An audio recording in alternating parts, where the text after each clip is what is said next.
sur les ondes de CJMD 96.9, ici, Valley Rencontre. Écoute, on va commencer notre émission en accueillant notre ami Stéphane, ça va? Ben oui, ça va bien, toi? Ben oui, ça va super bien. Ah, écoute, on a un gros programme, on a beaucoup de choses qui se disent jamais nulle part, mais ici, nous, on va dire la vérité. Et on n'a pas peur de rien, écoute... C'est de savoir par où commencer. Par où commencer? Par où on aborde ça? Ben écoute, tu parlais qu'on s'en vient vers un système fasciste, OK? Je sais pas si tu as déjà lu les commentaires d'Aldous Huxley, Le meilleur des mondes. Il n'a pas juste écrit ce livre-là. Il a fait plusieurs conférences dans les universités et tout ça.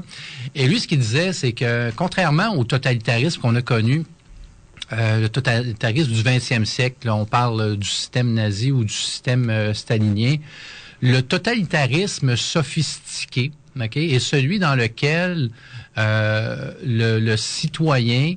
en croyant que par la consommation et le divertissement, c'est comme ça qu'on peut être libre, c'est la plus belle façon de contrôler quelqu'un, c'est-à-dire de lui laisser croire que il peut consommer comme il veut, se divertir, et on va lui demander une fois à tous les 4 ans d'aller mettre son X pour un parti politique, qu'il soit de gauche, de droite, de centre, qui, de toute façon, va agir en marionnette pour les véritables monarques. Dans le fond, c'est qui les véritables monarques? Je vais résumer ça très rapidement. Ce sont les banquiers internationaux. Et les gens vont dire, ben voyons donc, lâche les banquiers, là, ils sont quand même minoritaires. Les banquiers, c'est eux qui ont le fameux contrôle de l'argent, de la création monétaire. Et je crois aujourd'hui que tu voulais qu'on aborde ce sujet-là. C'est-à-dire, à tous les jours, on a entre les mains, que ce soit une carte de guichet, une carte de crédit ou de l'argent liquide, on a un bien qu'on n'a jamais pris le temps de définir. OK? La monnaie. Sans monnaie, on n'a pas d'oxygène économique, n'est-ce pas? Exactement. Et les gens demandent-leur c'est quoi la monnaie. Ils vont dire, ah ben la monnaie, là, ils vont sortir toutes sortes de choses. Ben, en fait, la monnaie, c'est quoi? C'est simplement, comment je pourrais dire, c'est une ressource économique. La monnaie qu'on a présentement entre les mains, c'est une ressource économique créée par du prêt. C'est incroyable, hein? Donc, pour avoir de l'argent, il faut que quelqu'un demande un prêt à une banque. 95% de l'argent qui circule est un argent virtuel dans un compte bancaire, et les États ont conféré un droit exclusif à certaines banques à charte, des banques privées, de créer la monnaie à partir de rien. Quand on dit à partir de rien, il faut toujours qu'il y ait une réserve monétaire liquide disponible, et on peut multiplier par 12,5, et c'est à peu près le ratio qu'une banque peut prêter. Alors elle veut maximiser ses profits, créer de l'argent à partir de rien, va charger des intérêts sur les prêts, mais c'est ça qui met l'argent en circulation.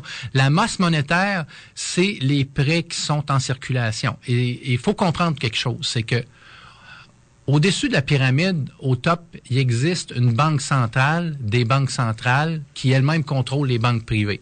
Si je vais au top, là, la banque ultime se situe à Bâle, en Suisse. Cette banque-là, qui est une banque privée, est contrôlée par, grosso modo, 3 familles. Okay? Donc, les Rothschild, les Rockefeller et les Morgan. Okay? Et ils ont la capacité de dicter les masses monétaires par pays via les banques centrales de ces pays-là, qui sont également, et les gens en sont pas conscients, ce sont des banques privées qui se font passer pour des banques publiques. Ils ont le contrôle des taux d'intérêt. Donc, les politiciens ont 0 mot à dire sur les taux d'intérêt. C'est fondamental, les taux d'intérêt, fixer les taux d'intérêt dans un pays. Et ils n'ont aucun contrôle sur la masse monétaire. Mais en fait, ils l'ont plus ou moins. C'est-à-dire que on a tendance à croire, disons, un Justin Trudeau, qu'il va dire, ben écoute, moi, je fais des programmes d'infrastructure puis je vais créer des déficits. En réalité, là, voici comment ça fonctionne. C'est que les banques centrales vont dicter la masse monétaire qu'ils veulent avoir. Ils vont passer par les États, OK? Puis ils vont dire, ben écoute, trouve, que tu sois à gauche, que tu sois à droite, organise-toi justement pour qu'il y ait des prêts de contractés pour que notre masse monétaire atteigne un certain niveau. OK? Et puis, pour les échanges internationaux, c'est important que les États empruntent, puis ça crée de la monnaie en circulation, puis après ça crée des échanges internationaux. C'est une certaine illusion, parce que dans le G7, dans les 40 dernières années, à peu près le seul gouvernement qui a fait even très souvent, c'est Stephen Harper. Toutes les autres ont fait soit à droite ou à gauche, peu importe. C'est du pareil au même, on en a parlé. Ils ont fait des déficits. Non, c'est incroyable. T'sais. Absolument. Et le déficit, quand on fait un déficit, ça veut dire que nos revenus sont inférieurs à nos dépenses, donc on a besoin d'emprunter. Si on emprunte, on augmente la masse monétaire parce qu'il y a du prêt qui se crée. C'est ça qu'il faut comprendre. C'est que puisque $1 de prêt crée $1 de monnaie, la masse monétaire augmente. Ceux qui déterminent où doit être la masse monétaire, parce que, écoutez, il faut que tu comprennes une chose. L'inflation, là, c'est pas compliqué. C'est la masse monétaire qui la crée. Plus on fait croître la masse monétaire, plus les biens vont coûter plus cher. Pourquoi? Parce qu'il y a une rareté des biens physiques. OK? Mais donc, la masse monétaire, si tu la fait croître, elle va perdre de son pouvoir d'achat. OK?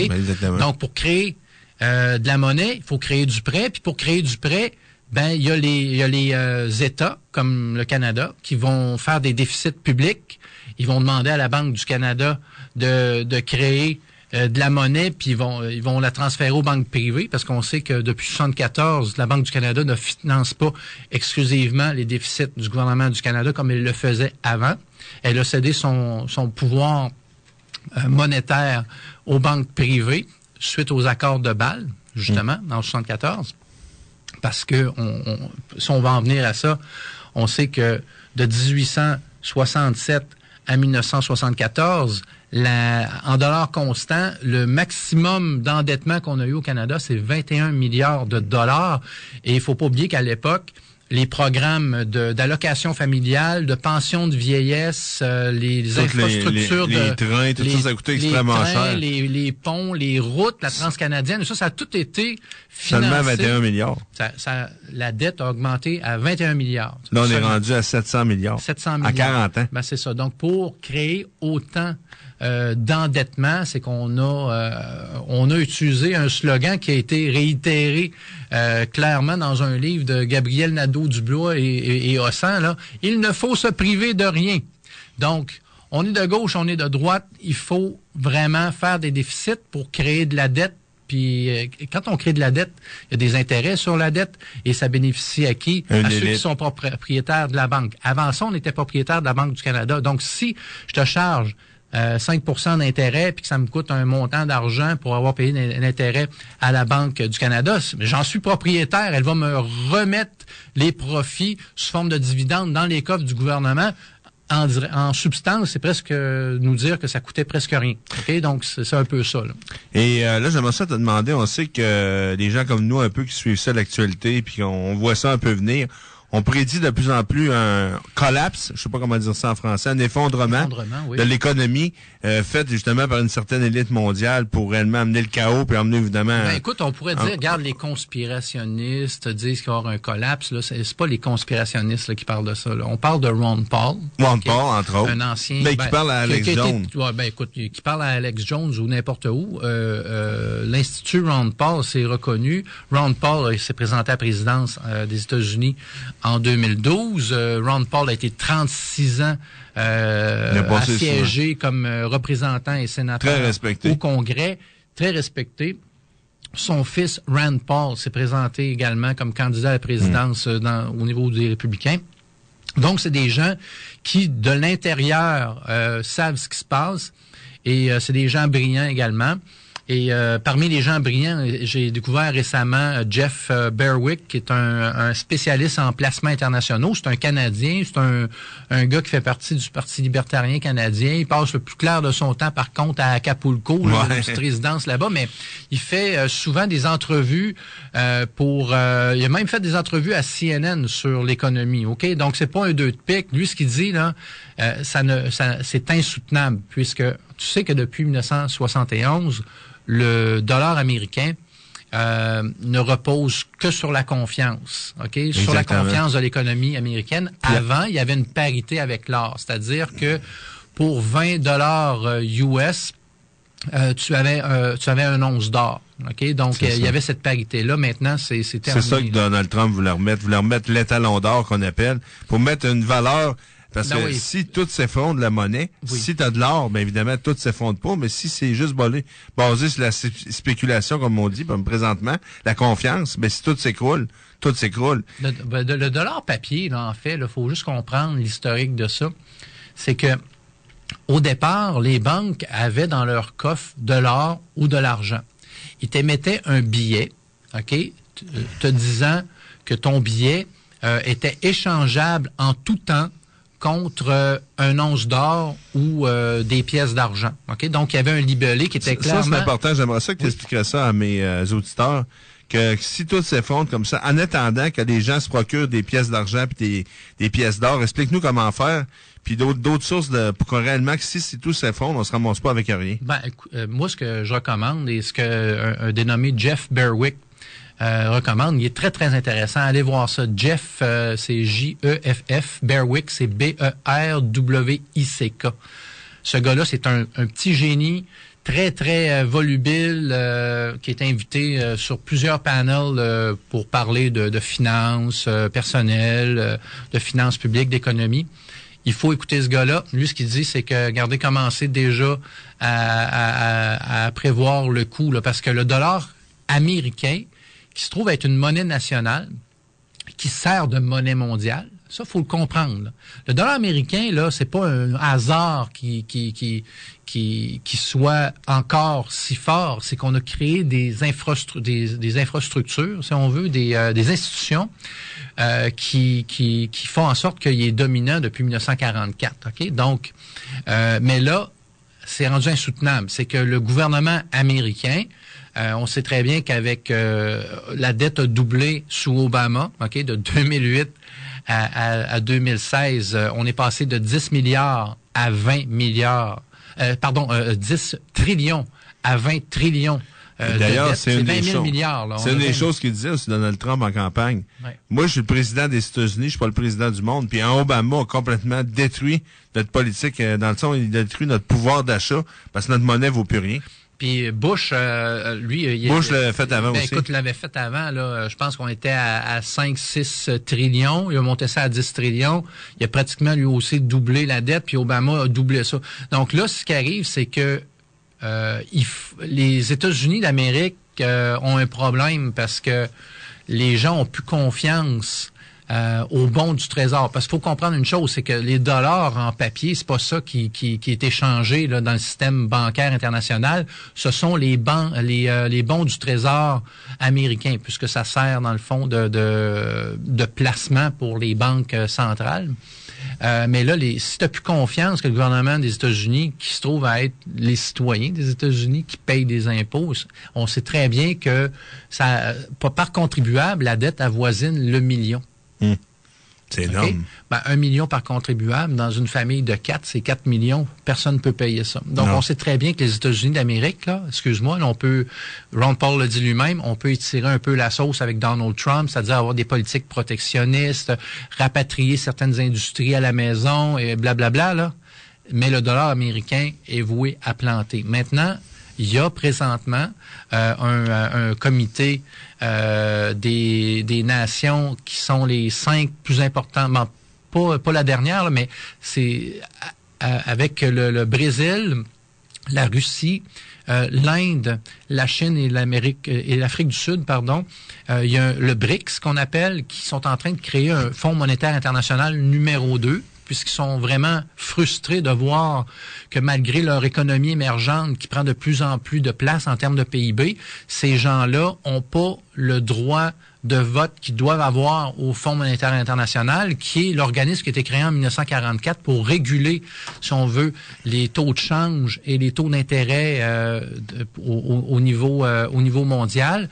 Alors, ils ont décidé de créer un autre organisme qui est un genre de Fonds monétaire international numéro 2, dans lequel il va y avoir des monnaies backées par l'or. Donc, on parle du rouble, on parle du yuan, qui se trouve être la monnaie chinoise. C'est pour ça qu'ils achètent des stocks d'or, c'est qu'ils veulent backer, supporter leur monnaie par l'or. Donc, ça va être beaucoup plus solide et on va avoir une belle surprise tantôt, parce que les gens, aussitôt qu'il va y avoir une panique au niveau des banques centrales, ils vont vouloir se tourner vers la nouvelle monnaie. Et ils vont vouloir délaisser la monnaie américaine. Et aussitôt qu'il y a une panique, ben c'est comme une pente rapide. Hein? Donc, tout peut s'écrouler. Puis justement, comme tu dis, et si chaque personne... Je veux faire comprendre aux gens que le dollar canadien, l'euro et tout ça, le point de ralliement, quand on parle de taux de change, OK, il y a un point central, il y a un point zéro. OK? Bon, c'est quoi le point? C'est le dollar américain. Il sert de référence. S'il croule complètement, tout s'écroule parce que tout est basé sur la confiance. Et les États-Unis, ben c'est le système monétaire international qui gravite autour du dollar américain depuis les accords de Bretton Woods en 1944. Okay. Donc, création du Fonds monétaire international et de la Banque mondiale et le décret que le dollar américain serait la monnaie internationale à partir de la fin de la Deuxième Guerre mondiale. Ça veut dire que si on résume, tout peut s'écrouler. Présentement, c'est en train de s'écrouler. Et ça nous faut réellement déjà commencer à ramasser des pièces d'argent, des pièces d'or. C'est pas en train de s'écouler. C'est que... Ben, ça s'en vient. Ça s'en vient. Ouais. Et ce qui arrive, c'est que quand ça va arriver, c'est comme une panique. En 1929, OK, il y a eu un crash économique. Pourquoi? À cause de la création de la Federal Reserve Bank. Et en 1913, si on regarde, en 1913, un dollar, OK, qui existait en 1913, en 1933, il avait perdu 50% de son pouvoir d'achat. OK? Et en date d'aujourd'hui, OK, un dollar de l'époque, je veux dire, en termes de pouvoir d'achat, là, c'est une scène. Je veux dire, donc, notre dollar a perdu beaucoup je veux dire, le dollar a perdu beaucoup de pouvoir d'achat. 99% de son pouvoir d'achat. Pourquoi? Parce que la masse monétaire n'arrête pas de croître. Si tu as une rareté de la monnaie, ben c'est sûr que tu peux faire en sorte qu'avec peu de monnaie, tu vas acheter beaucoup de biens. Okay? Donc, à l'époque, je veux dire, avec un dollar, tu peux acheter beaucoup de choses. Maintenant, avec un dollar, tu n'achètes pas grand-chose. Tu achètes un paquet de gomme. Et comme je te disais, ben là, ça serait le temps peut-être de commencer. À l'époque, en passant, avec un dollar en 1913, tu allais dans un restaurant chic, là, 50 $ par personne, là, aujourd'hui, je parle, là, pour 100 piastres, là, avec un dollar, tu avais un souper avec le vin inclus. Pour $1 en 1913. Donc, et ça reste que c'est la même, comment je pourrais dire, la même institution qui régule le dollar là, et la masse monétaire, la Federal Reserve Bank. Donc, il y a eu, je veux dire, la masse monétaire a tellement cru, tellement explosé qu'il y a eu une perte du pouvoir d'achat. Fait que là, si on résume bien, c'est à veille de s'écrouler, c'est sûr et certain qu'il faut déjà commencer à s'acheter des pièces d'argent, des pièces d'or, trouver des choses de remplacement pour parce que si demain tout s'écroule, si on n'a rien, on va se ramasser. Ce que Jeff Berwick, le spécialiste en finance, explique, c'est que faut allumer les lumières. OK? Quels sont les signes précurseurs qu'il faut allumer les lumières?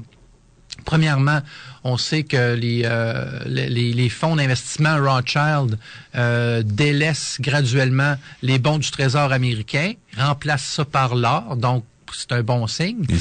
La Federal Reserve Bank a émis un mémo prétextant les risques écologiques de faire transporter les réserves d'or partout sur la planète. Donc, de façon illimitée, ils ont décrété, la Federal Reserve Bank, qu'il n'y aura que 2 institutions aux États-Unis, 2 banques aux États-Unis, qui pourront de façon illimitée transiger de l'or, Goldman Sachs. OK, on dit que c'est des banksters. Ben oui, c'est ça. Et JP Morgan. JP Morgan. OK, ce sont les deux banques.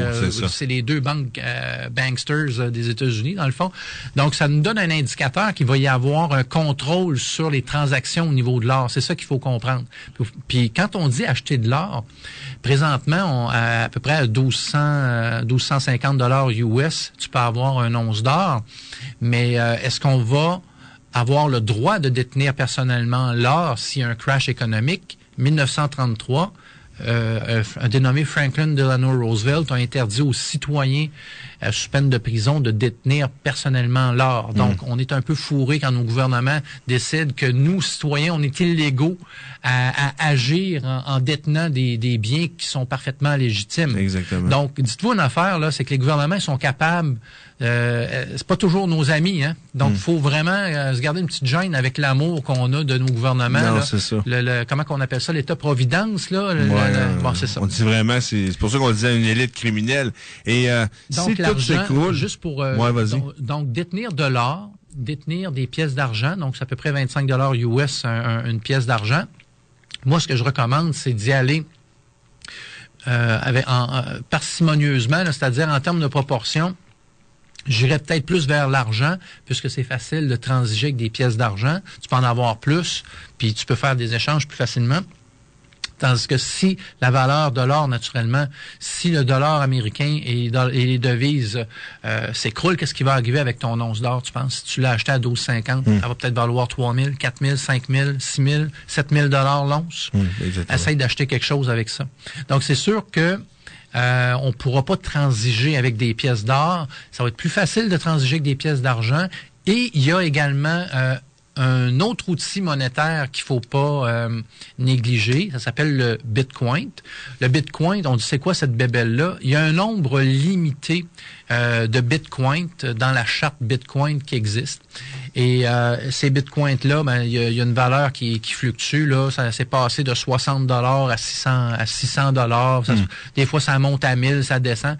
C'est volatile, j'en conviens. Sauf que c'est une devise qui est à l'abri. Il y a personne qui peut savoir que tu transiges des Bitcoins. Exactement. Et c'est accepté partout dans le monde. Et c'est de plus en plus...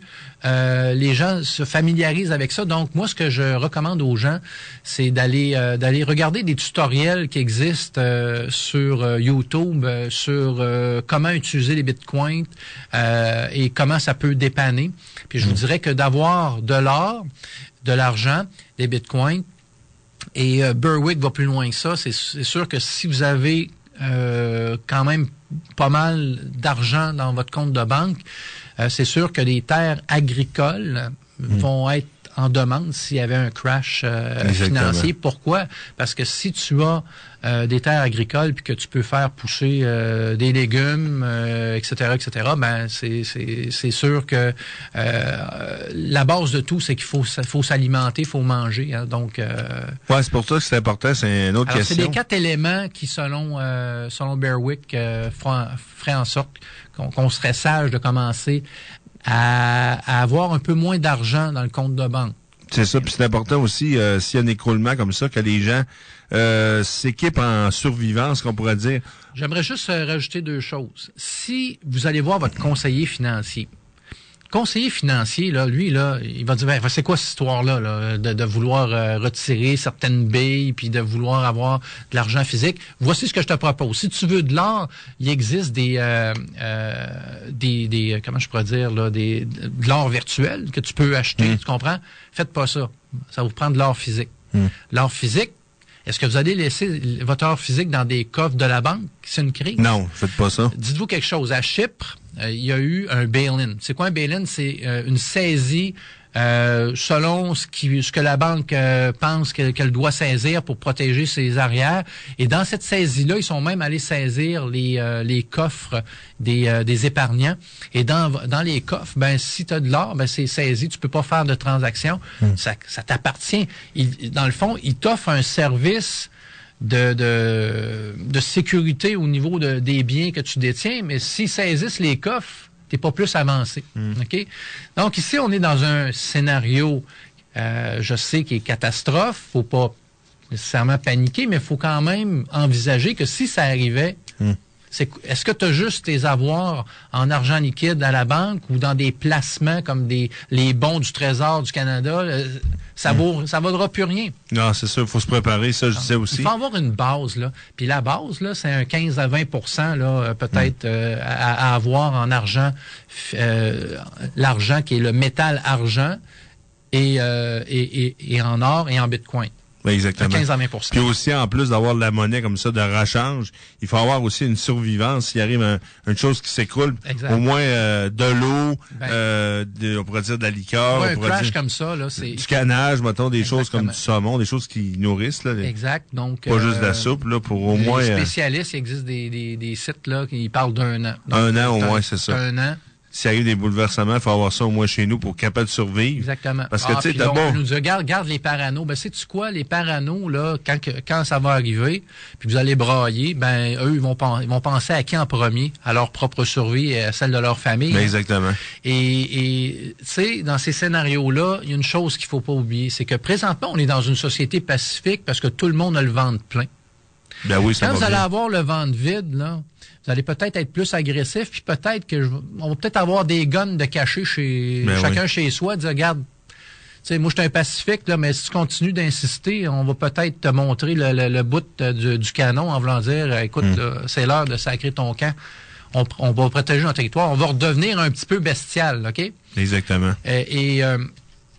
Encore une fois, je sais que c'est un scénario catastrophe, mais quelqu'un qui connaît le moindrement l'économie sait que ça peut plus perdurer. Là. Non, c'est ça, c'est une question Donc, de temps. il faut, mais c'est simplement, il faut comprendre une chose. L'économie va simplement se restructurer et il va y avoir des alternatives, mais la crise va probablement minimalement durer un 2, 3, 4 ans de très sévères crises, si ça arrive. Quand est-ce que ça va arriver, je ne sais pas. Mais pendant ce 3-4 ans-là, ça peut être pas mal infernal. Donc, oui, il va toujours y avoir des alternatives. Et on sait très bien là qu'on peut nous traiter de complotistes. Mais en 1988, il y a une revue qui est The Economist qui prévoyait le coup, l'effondrement du dollar américain et son remplacement par une devise qui est la devise du New World Order. Ben oui, c'est ça. Et voilà, dire on l'a, la solution, nous autres, une seule devise, puis il n'y en aura plus de crash. Ben c'est ça le plan, évidemment. On veut faire une devise, un gouvernement. On s'en va vers une dictature fasciste. D'ailleurs, tous ces scénarios-là sont faits pour que ça arrive. Moi, je suis peut-être plus complotiste que toi. Tu es présentement en dictature fasciste. C'est que tu as l'illusion que tu l'es. Ben, on l'est déjà. On l'est déjà. Il faut comprendre une chose, c'est que... Mais il nous reste un certain... Tu as la liberté. Toi, là, tu es un capital. Mais il nous reste quand même une certaine liberté pour quand même empêcher que ça arrive. Oui, mais quand même, on peut faire des choses avant que ça aille trop tard. Oui, c'est ça. Mais les choses qu'on fait, c'est jamais au niveau politique. C'est qu'au niveau politique, là, les médias ne te couvrent pas si tu parles des vraies affaires. Ceux qui sont élus, c'est toujours les marionnettes du système. Puis les nouveaux venus, c'est toujours des nouveaux venus avec des bonnes vieilles idées, comme Gabriel Nadeau-Dubois qui fait le tour du Québec pour nous arriver avec un livre avec Jean-Michel Hossan pour nous dire « Il ne faut se priver de rien ». Socialisme à crédit. Est-ce que tu penses que ça plaît aux banques, ça, socialisme à crédit? Ben absolument. Continue de t'endetter le cave, puis nous autres, dans le fond, oublie pas une chose. C'est que, tu sais, quand ça va pas bien, là, il y a des plans de restructuration, il y a des privatisations de sociétés d'État, puis au niveau personnel, quand tu payes pas tes dettes, puis il y a une hypothèque sur ta maison, il y a une garantie là-dessus, on peut t'enlever ta maison. Bon, continue à faire le cave, là, comme consommateur personnel, puis comme contribuable. Puis tu vas avoir une belle surprise tantôt parce que ça peut plus perdurer. Là. Non, exactement.